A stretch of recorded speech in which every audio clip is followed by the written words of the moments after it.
आपले आजोबा पंजोबा आपल्या खानदानीतील कुणी काही ज्येष्ठ असतील, त्यांची आपल्याला एक तिसरी पिढी सोडली तर नावं पण सांगता येत नाही.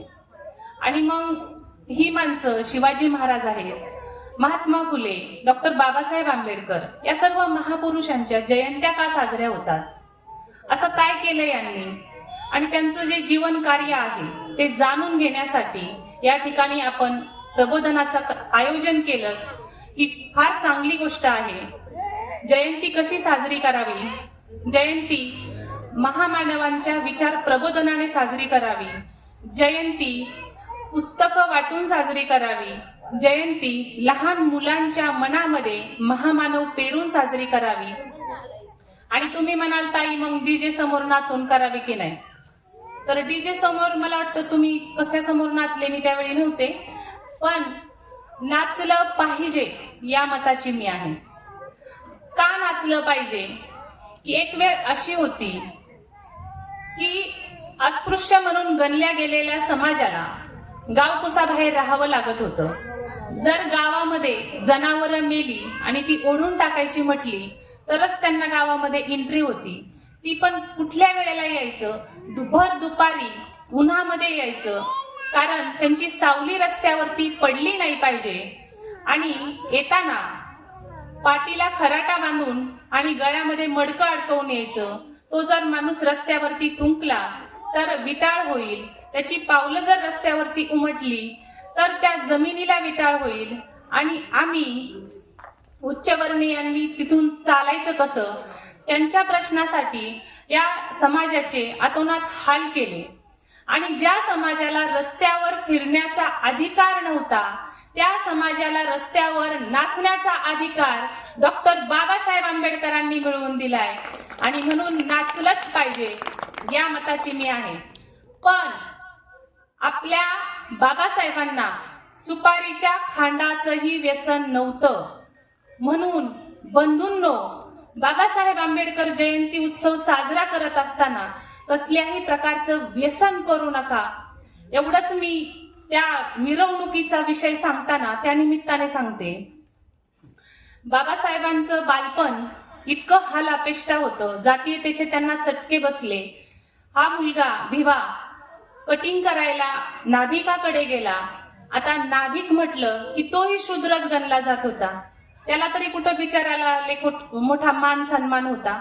परंतु त्या नाभिकाला दुय्यम दर्जा मिळत असून सुद्धा भिवा त्याच्या समोर कटिंग करण्याकरता बसलेला. त्या नाव्यानं जात विचारली आणि त्यांना उठवून लावलं. छोटा भिवा रडत रडत घरी आला. ताईने विचारलं काय झालं? भिवाने सांगितलं, अगं ताई गेलो होतो त्या नाव्याकडे. केस माझे खाली आलेत, कानाच्या खाली आलेत, गळ्यावरती पडतायत. म्हटलं जरा कापून घ्यावेत, जरा व्यवस्थित व्हावं. पण त्याने माझी जात विचारली आणि मला तिथून हकलून लावलं. ग ताई, हे लोक असे का करतात? काय चूक आहे? बाकीच्या मुलांची कटिंग केली जाते आणि माझे केस काय वेगळे? ते काय कात्रीने कापले जाणार नाही का? ताई असं तो माझ्याशी का वागला असेल? ताईनं छोट्या भिवाची समजूत घातली आणि आईच्या जागी माया करणारी मोठी बहीण तिनं त्या आपल्या भावाची कटिंग घरीच केली. आणि असेच खूप प्रसंग त्यांच्या आयुष्यामध्ये लहानपणी येत होते. भीमराव शाळेत जायला लागले, परंतु हा मुलगा याचा प्रवेश शाळेमध्ये झालाय आणि हा जर आमच्यामध्ये बसला तर ते बेंच आहे ते बाटेल आणि मग आम्हाला घरी गेल्यानंतर आंघोळ करावी लागेल अशी तक्रार काही मुलांनी केली. आणि मग त्यांना त्या तक्रारीचं म्हणजे आता काय रिझल्ट काय द्यायचा, उत्तर काय द्यायचं, कसं करायचं? मग त्या मास्तरांनी एक उपाय शोधला की तुमचा भिवा जो आहे तो वर्गाच्या बाहेर बसून शिकायला तयार असेल तर मी शिकवतो, कारण एका मुलासाठी मी एवढी मुलं घरी बसवू शकत नाही. आणि मग ती अट मान्य केली आणि वर्गाच्या बाहेर बसून भीमरावांचं शिक्षण सुरू झालं.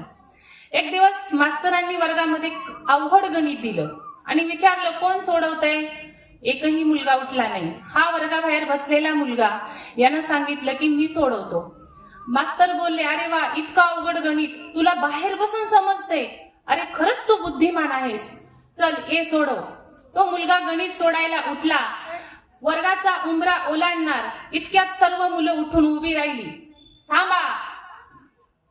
तो भिवा जर फळ्याला शिवला तर फळ्याच्या पाठीमागे आमचे डबे ठेवलेले आहेत आणि त्याचा विटाळ डब्याला होईल आणि आम्हाला ते अन्न खाता येणार नाही. त्यामुळे आधी आम्हाला ते डबे बाजूला सारू द्या. इतकी वाईट परिस्थिती होती. आणि मला तर वाटतं की इथं बसलेल्यांपैकी सर्वांनाच हे किस्से माहीत आहेत, हे सत्य घटना आहेत. आणि पुढे जाऊन बाबासाहेब वोटिंग फॉर विजा मध्ये लिहितात की गोरेगावला त्यांचे वडील रामजी बाबा होते आणि रामजी बाबांना भेटण्यासाठी ही 3 लेकरं आगगाडीने चालली होती. एका स्टेशनवरती उतरली. तिथून त्यांना वडिलांकडे जायचे, परंतु अंतर भरपूर होतं, थोडा वेळही झालेला होता. आता कसं जाणार? मग त्यांनी तिथं गाडीवान भेटतो का चौकशी केली. कुठलाही गाडीवान त्यांना जात पाहून गाडीमध्ये बसून घ्यायला तयार नव्हता, परंतु दुप्पट पैसे देतो म्हटल्यानंतर एक जण तयार झाला. तोही एका अटीवर की मी गाडीच्या मागे चालेल आणि तुम्ही गाडी चालवायची. आता या लेकरांना कसलीही बैलगाडी हाकण्याचा अनुभव नव्हता, परंतु आपल्याला आपल्या वडिलांपर्यंत पोचायचे म्हणून यांनी कासरा हातामध्ये घेतला आणि कशीबशी ते बैलगाडी हाकत होते. गाडीवान पुढे चालत होता. चालत चालत चालत जेवणाची वेळ झाली. गाडीवानानं ठरलेल्या भाड्याच्या पैशातून काही पैसे मुलांकडून घेतले आणि हॉटेलमध्ये जेवण करायला गेला आणि सांगितलं त्या तिकडे ओढा आहे बघा, तिथे पाणी असलं तर आणि करा जेवण. आता एक म्हणजे परिस्थितीच अशी होती की नदी, ओढा, नाले. मी एक आहे ना सोशल मीडियावरती मेसेज बघितला होता की जर अस्पृश्यांना पाणी दिलं जात नव्हतं मग ते जिवंत कसे राहिले, असं कुणीतरी अंधभक्तांची ती कमेंट होती. तर त्यांना हे माहितीये का, जे निसर्गाने पाणी दिलेलं आहे ते तळ्यामध्ये, विहिरीमध्ये, ज्या ठिकाणी म्हणजे सार्वजनिक पाणवठा नाही अशा ठिकाणी त्यांना येऊ दिलं जात नव्हतं. मग दूर कुठेतरी नदी, नाले, ओढा असायचा, तिकडून ते पाणी आणून पित होते. तसंच या लेकरांना त्या गाडीवाल्यानं ओढ्याची दिशा दाखवली की जा तिकडे पाणी आहे. लेकरं गेली, पण ओढा उन्हाळा असल्यामुळे आटलेला होता आणि एका खड्ड्यामध्ये थोडंसं पाणी साचलेलं होतं आणि मग त्यांना वाटलं त्या खड्ड्यामध्ये पाणी आहे, चला तिथून घेऊया. त्या खड्ड्याजवळ लेकरं गेली तर तिथं दिवसभर गावातली जनावरं चरून गेलेली होती आणि जनावरांनी शेण टाकलेलं त्या पाण्यामध्ये, त्या शेणाचा वास येत होता, घाण कचरा पाचोळा पडलेला. आणि मग मुलांनी ते पाणी प्यायचं नाही असं ठरवलं, कारण भाकरी खावी तर ती घशामध्ये अडकेल आणि मग पाणी नाही तर कशी खायची. त्यापेक्षा मुलांनी उपाशी राहणं पसंत केलं. थोड्या वेळाने गाडीवान आला. गाडीवानाला मुलांनी तक्रार केली की इथे पाणी मिळत नाही. गाडीवान बोलला की चला पुढे पाहू आणि गाडी चालत राहिली. गाडीवान पुढे चालत राहिला. गाडीवान जरा अंधार पडला आणि लोकांची तोंड दिसत नव्हती किंवा रस्त्यावरची रहदारी वर्दळ कमी झाली. अचानक गाडीवान गाडीमध्ये चढला. मुलांना प्रश्न पडला, इतका वेळ तर ह्याला पाठवत होता आपला आणि आता गाडीत कसा चढला. पण रात्रीची वेळ होती, त्याला कोणी ओळखणार नव्हतं आणि त्याचे पायही दुखून आले होते, म्हणून तो गाडीवान गाडीमध्ये चढला. मुलांनीही समजून घेतलं, कोणीच काही बोललं नाही. परंतु मुलांना थोडी भीती वाटत होती की हा गाडीत चढलाय, मग आम्हाला तिसरीकडेच कुठे घेऊन तर नाही ना जाणार. रात्रीची वेळ, रातकिड्यांची किरकिर, कुठेतरी एखादा साप रस्त्यावरून जायचा, अगदी भयान शांतता, कुठे गाव दिसत नव्हतं, कुठे चाललोय समजत नव्हतं.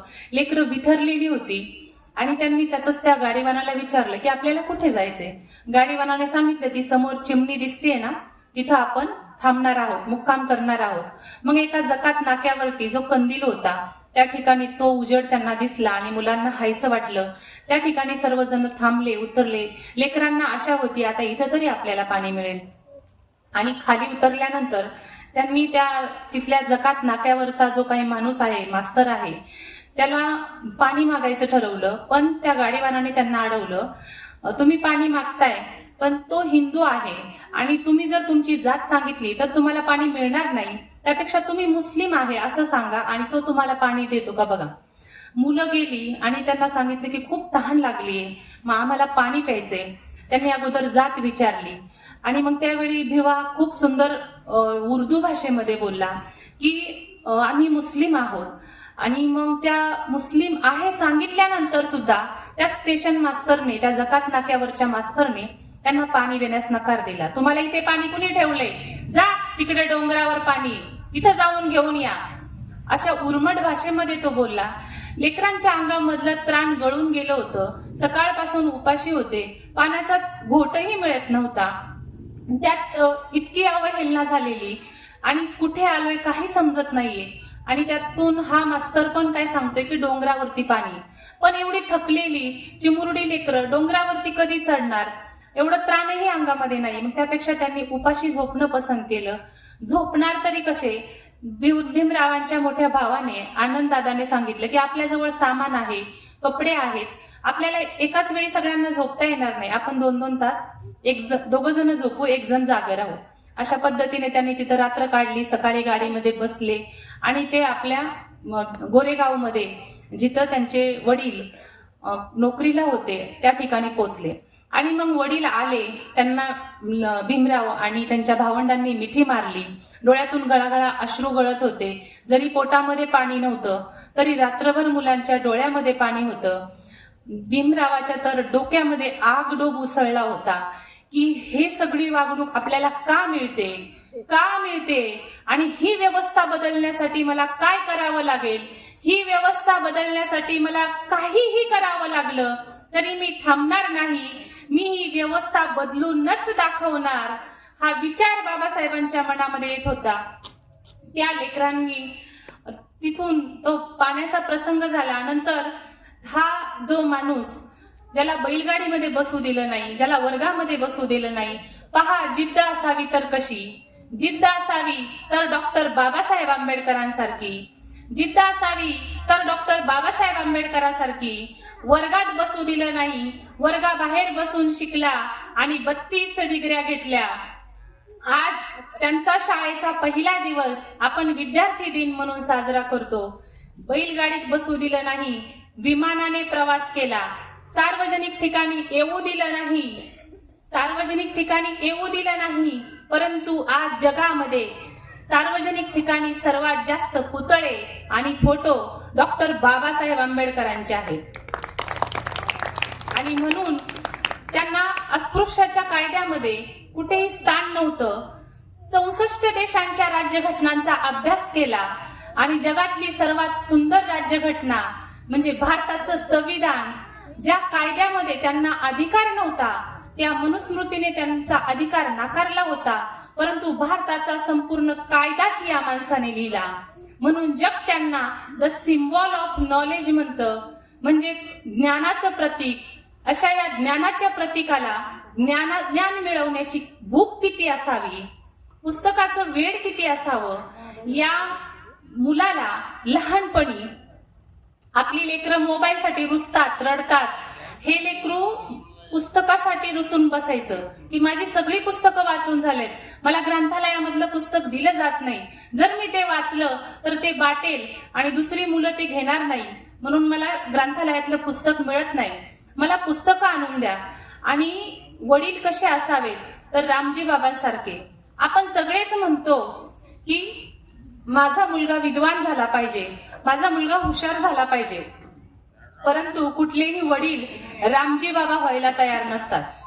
आणि या बाबांनी त्यांची पेन्शन यायला वेळ होता, आपल्या मुलीचं नुकतंच लग्न करून दिलेलं होतं, लग्नामध्ये काही दागिने घातलेले होते, तिच्या घरी गेले आणि तिला सगळी परिस्थिती सांगितली. तिनं आपले ठेवणीतले दागिने दिले आणि सांगितलं की बाबा हे घेऊन जा, पण भिवाला पुस्तकं घ्या, कारण तो खूप वाचतो, तो खूप हुशार आहे, त्याचं नुकसान झालं नाही पाहिजे, आणि मी हे दागिने तुम्हाला दिलेत हे माझ्या घरामध्ये कुणाला समजणार नाही, कारण हे ठेवणीतले दागिने आहेत. पहा, मुलीच्या लग्नामध्ये दिलेले दागिनं एखादा बाप आपल्या मुलाच्या पुस्तकासाठी घेऊन येतो, म्हणजे त्या मुलीचा संसारही तुटू शकला असता. इतकी मोठी रिस्क या बाबांनी घ्यावी, रामजी बाबांनी घ्यावी. रामजी बाबा भिवाला म्हणत होते, तू गरीब राहिलास तरी चालेल, तू गरीब राहिलास तरी चालेल, परंतु विद्या संपन्न हो. आणि या बापाची इतकी सुंदर साथ भिवाला लाभली. नंतर भीमराव पुस्तकाचं जे काही वेळ आहे, पुस्तकं वाचायचे, घरामध्ये त्यांचं चाळीमध्ये घर होतं, एकत्र कुटुंब होतं, वाचायला तिथं गर्दी असल्यामुळे, जास्त माणसं असल्यामुळे छोट्या घरामध्ये त्यांचं मन लागत नव्हतं. ते उद्यानामध्ये जायचे, एका झाडाखाली वाचत बसायचे. तिथून त्या रस्त्यावरून कृष्णाजी अर्जुन केळुस्कर नावाचे गुरुजी तिथून जायचे आणि बघायचे हा मुलगा दररोज इथं वाचन करत असतोय. ते गेले, त्याची विचारपूस केली आणि मग तिथून त्यांनी सांगितलं की तुला जर काही मदत लागली तर मी देतो. नंतर भिवा मॅट्रिक झाला, त्याचा सत्कार करायचं ठरवलं. त्या सत्काराच्या कार्यक्रमाला केळुस्कर गुरुजी आवर्जून उपस्थित होते. त्यावेळी त्यांनी विश्वाला शांतीचा संदेश देणारं बुद्ध चरित्र भिवाला भेट दिलं आणि बुद्ध चरित्र वाचल्यानंतर त्यांचं लग्न झाल्यानंतर त्यांनी अमेरिकेला शिक्षणासाठी गेल्यानंतर तिथल्या मुलांनी जी काही त्यांना वागणूक दिली, म्हणजे इथं जसा भिवा 10वी पर्यंत मॅट्रिक होईपर्यंत एकटा राहायचा तसं तिकडे नव्हतं. तिकडे मुलं बाकीची नाही का म्हणायची आमच्या सोबत जेवायला बस, आमच्या सोबत ये, आणि मग त्याला ते वेगळं वाटायचं की इकडची व्यवस्था कशी आहे आणि हीच व्यवस्था आपल्या देशामध्ये करण्यासाठी आणण्यासाठी काय करावं लागेल आणि जे काही करावं लागेल ते मी करीन, पण इथं सगळे जसे एकोप्याने राहत आहेत तसे माझ्या देशामध्येही राहिले पाहिजेत असा त्यांना विचार यायचा. आणि त्या पद्धतीने त्यांनी अभ्यास करायचं ठरवलं, शोध घ्यायचा ठरवला. असं करत करत भीमराव उच्च शिक्षणासाठी गेलेले असताना रमाई त्यांची पत्नी, जिचं वर्णन आपण दुःखी, कष्टी, रडकी असं काहीतरी करतो, तर असं मुळीच नाही. रमाईंबद्दल बोलताना एक गीत आहे. गरिबी जरी या संसारात होती, गरिबी जरी या संसारात होती, रमाची भीमाला तरी साथ होती, रमाची भीमाला तरी साथ होती. भीमराव होते दिव्याच्या समान, भीमराव होते दिव्याच्या समान, आणि त्या दिव्याची रमावत होती, आणि त्या दिव्याची रमावत होती.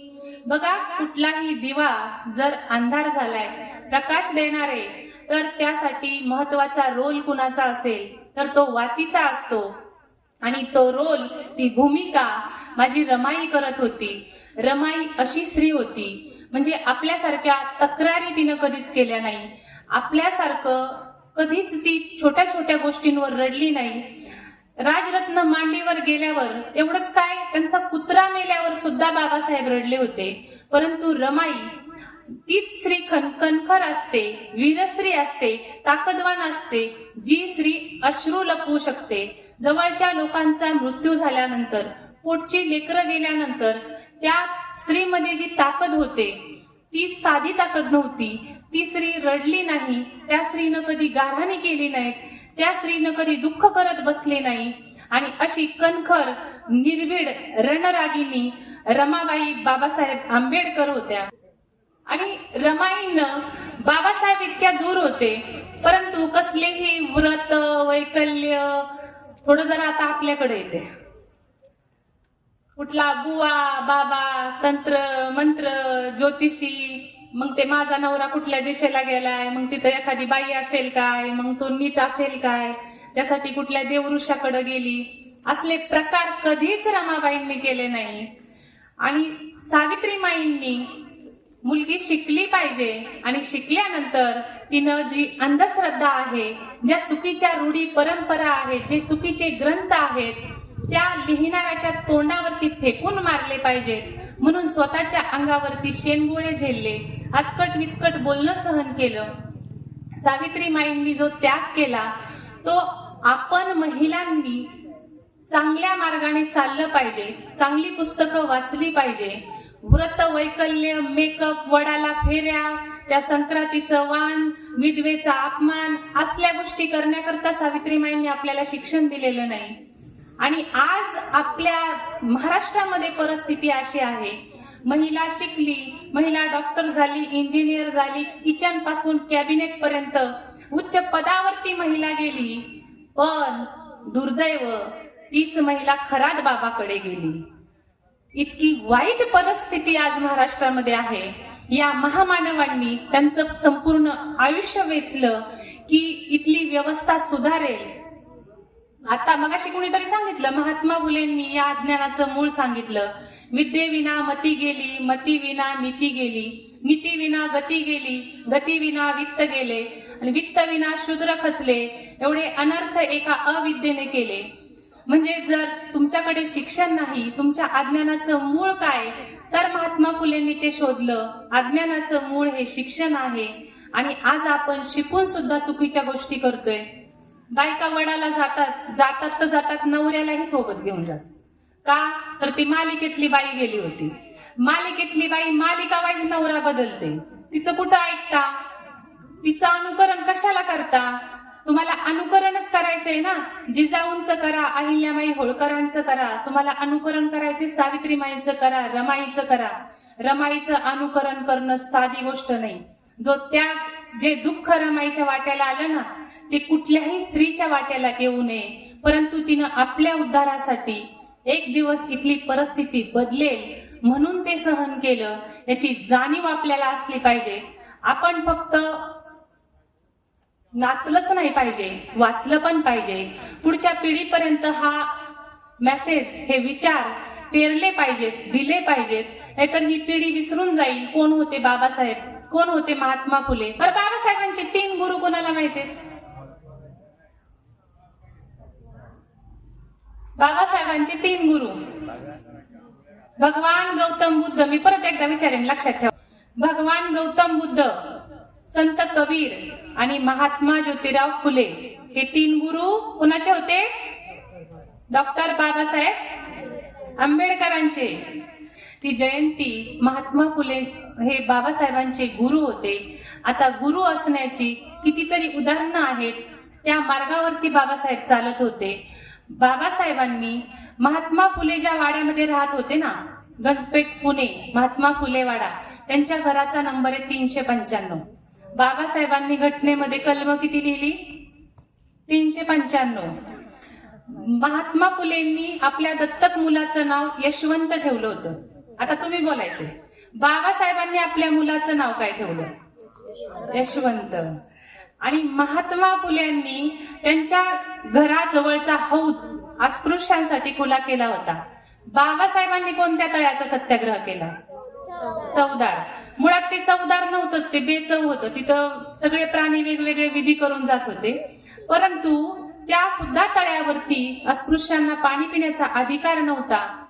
आणि तो अधिकार बाबासाहेबांनी 1927 साली मिळवून दिला. आणि महात्मा फुलेंनी काय सांगितलं होतं की मनुस्मृती जाळली पाहिजे. का जाळली पाहिजे? महात्मा फुलेंचे गुरु छत्रपती शिवाजी महाराज, शिवाजी महाराजांना राज्याभिषेक मनुस्मृती ग्रंथाप्रमाणे नाकारला.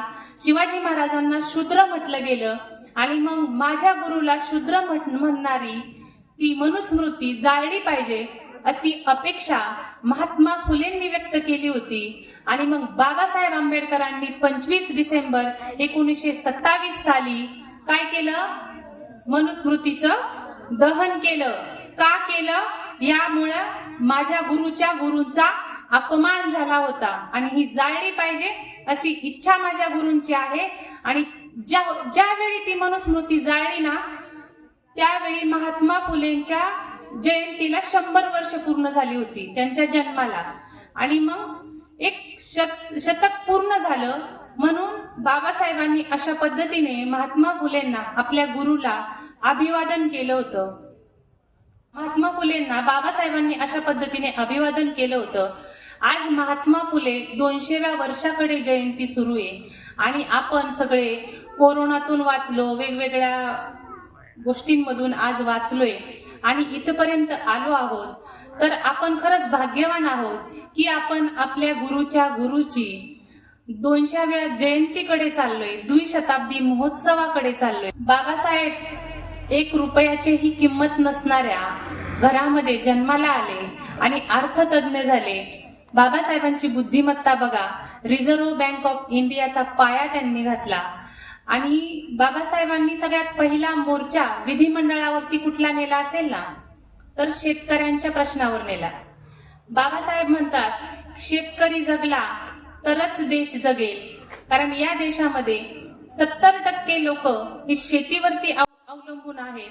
हा देश कृषी प्रधान आहे आणि आज आपल्या देशामध्ये शेतकऱ्याची काय अवस्था आहे. आपण सर्व शेतकरी आहोत, मीही शेतकरी आहे, कांदा उत्पादक शेतकरी. कांदा उत्पादक म्हटलं की मग आपली काय अवस्था आहे की सगळ्यांनाच माहित आहे आपली कशी थट्टा केली जाते. आणि या प्रश्नावरती आवाज उठवायला शेतकरी काही तयार नाहीये, कारण त्यांच्यापर्यंत यांचे विचारच पोचलेले नाहीत. यांचे विचार ज्या दिवशी पोचतील ना त्या दिवशी शेतकरी रस्त्यावर उतरतील, कारण त्यांच्यासाठी शेतकऱ्यांना कर्जमाफी देणारे संत तुकाराम महाराज, शेतकऱ्यांच्या भाजीच्या देठालाही हात लावू नका असे म्हणणारे छत्रपती शिवाजी महाराज, शेतकऱ्यांचा आसूड ग्रंथ लिहिणारे महात्मा फुले, शेतकऱ्यांसाठी मोर्चा काढणारे डॉक्टर बाबासाहेब आंबेडकर ज्या दिवशी इथल्या शेतकऱ्यांना समजतील त्या दिवशी ते बंड करून उठतील.